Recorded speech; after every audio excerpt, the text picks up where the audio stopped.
సావిత్రిబాయి పూలే ఆశయాలను అందరూ ఆదర్శంగా తీసుకోవాలన్నారు జాతీయ బీసీ సంక్షేమ సంఘం నాయకులు. భారతదేశ మొట్టమొదటి ఉపాధ్యాయురాలు సావిత్రిబాయి పూలే 195వ జయంతి వేడుకలు కర్నూలులో ఘనంగా నిర్వహించారు. జాతీయ బీసీ సంక్షేమ సంఘం తెలుగుదేశం పార్టీ నాయకులు సావిత్రిబాయి పూలే దంపతుల విగ్రహానికి పూలమాలలు వేసి నివాళులర్పించారు. సావిత్రిబాయి పూలే ఆశయాలను అందరూ కొనసాగించాలని టీడీపీ జిల్లా అధ్యక్షురాలు గుడిసి కృష్ణమ్మ కోరారు. రాష్ట్రంలో బీసీలకు అనుకూలంగా ముఖ్యమంత్రి చంద్రబాబు పరిపాలన సాగిస్తున్నారని జాతీయ బీసీ సంక్షేమ సంఘం రాష్ట్ర అధ్యక్షుడు నాగేశ్వరరావు యాదవ్ తెలిపారు. బీసీలకు చట్టసభలో రిజర్వేషన్లు కల్పించే విధంగా చట్టం చేయాలని ఆయన కోరారు. సావిత్రిరావు పూలే జయంతి సందర్భంగా బీసీలందరికీ ప్రత్యేక ధన్యవాదాలు.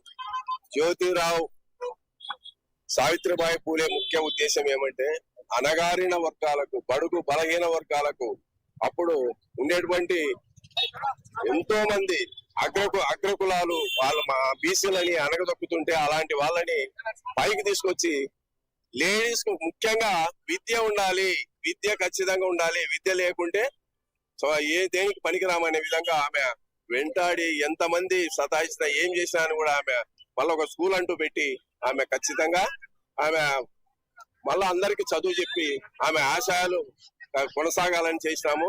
ఆమెని ఆదర్శంగా తీసుకొని ఎప్పుడో 1831 సంవత్సరంలో ఆమె మహారాష్ట్రలోన సతార్ జిల్లాలో జనవరి 3వ తారీఖున జన్మించి ఈ రోజు ప్రతి ఒక్క మహిళకు ఆదర్శవంతరాలుగా ఉంది. కాబట్టి ఆమెను మేము చాలా గొప్పగా ఆమెను మేము తలుచుకుంటున్నాము. అప్పట్లోనే మహిళలకు చదువు అనేది లేదు. ఏవైతే మా చిరకాల కోరికలు ఉన్నాయో చట్టసభల్లో బీసీలకి 50% రిజర్వేషన్స్ కల్పించాలి. మరి అట్లాగే ఏదైతే మహిళా బిల్లు పెట్టారో దాంట్లో బీసీ మహిళలకు సబ్ కోటా ఇవ్వాలి.